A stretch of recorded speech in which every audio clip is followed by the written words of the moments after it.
Welcome to the कानून शहादत lecture series. अस्सलाम वालेकुम वरहमतुल्लाहि वबरकात। डियर फेलोज़, आज हम QSO का चैप्टर 3 स्टार्ट करने जा रहे हैं जो कि रेलिवेंसी ऑफ फैक्ट्स के साथ डील करता है।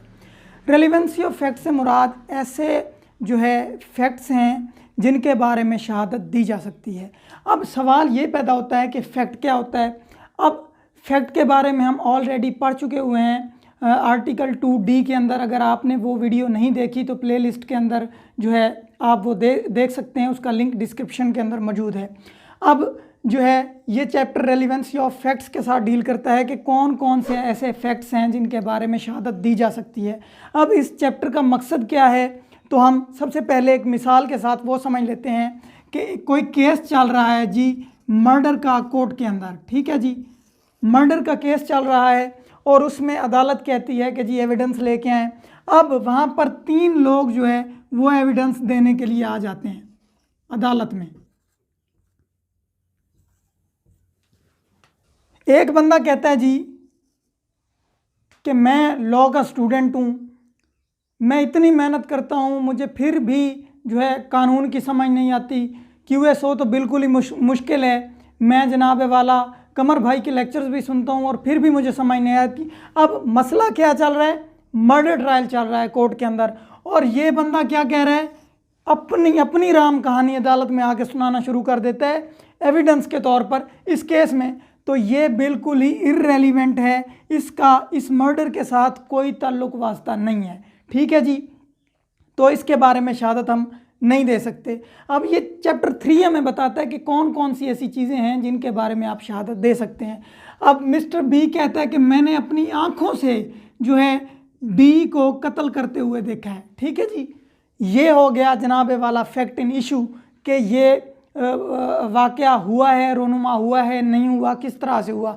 यानी मिस्टर बी कहते हैं मैंने अपनी आंखों से देखा है, तो ये रेलिवेंट फैक्ट है। अब मिस्टर सी कहते हैं मैंने वकूआ अपनी आंखों से तो नहीं देखा, लेकिन मुझे ये पता है कि मिस्टर डी का जो मकतूल है उसके साथ क्लैश था और इसने धमकी भी दी थी कि मैं तुम्हें मार दूंगा। तो ये रेलिवेंट फैक्ट है। ठीक है जी, अब इन दो मामलात में यानी फैक्ट इन इशू और रेलिवेंट फैक्ट के बारे में आप शहादत दे सकते हैं।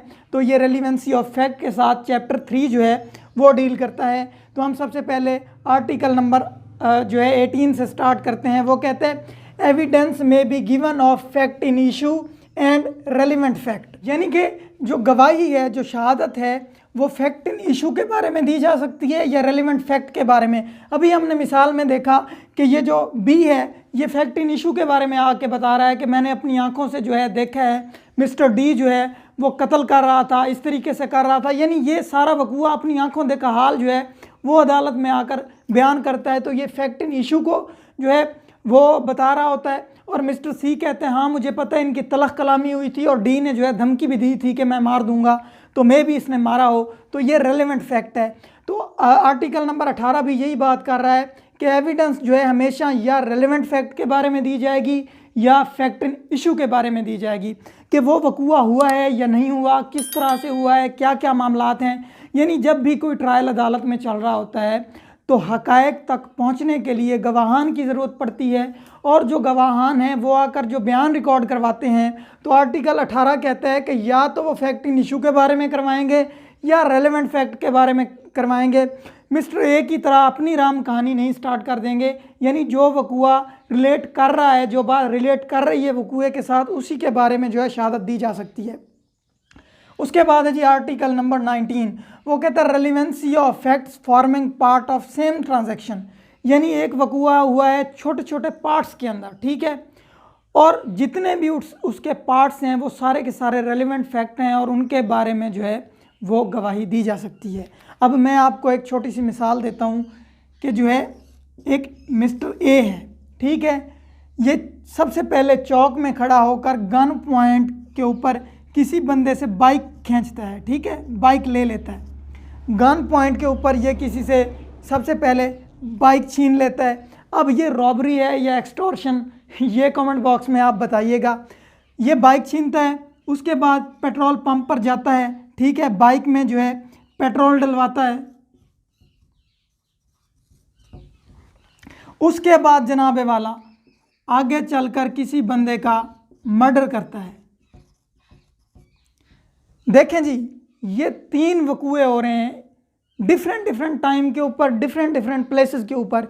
मिस्टर ए सबसे पहले गन पॉइंट के ऊपर बाइक छीन रहा है, उसके बाद जनाब वाला वो पेट्रोल डलवाता है पेट्रोल पंप के ऊपर और वहाँ पर उनको पैसे नहीं देता, वहाँ पर भी भाग जाता है, ठीक है जी, या वहाँ पर कोई और वकूआ कर देता है। उसके बाद जनाब वाला वो जाकर किसी का कत्ल करता है। तो ये एक ही बंदा है, डिफरेंट टाइम के ऊपर डिफरेंट डिफरेंट जो है वो जो है काम कर रहा है। पहले उसने बाइक छीनी है, फिर जनाब वाला बगैर पैसों के पेट्रोल डलवाया है, उसके बाद मर्डर किया है।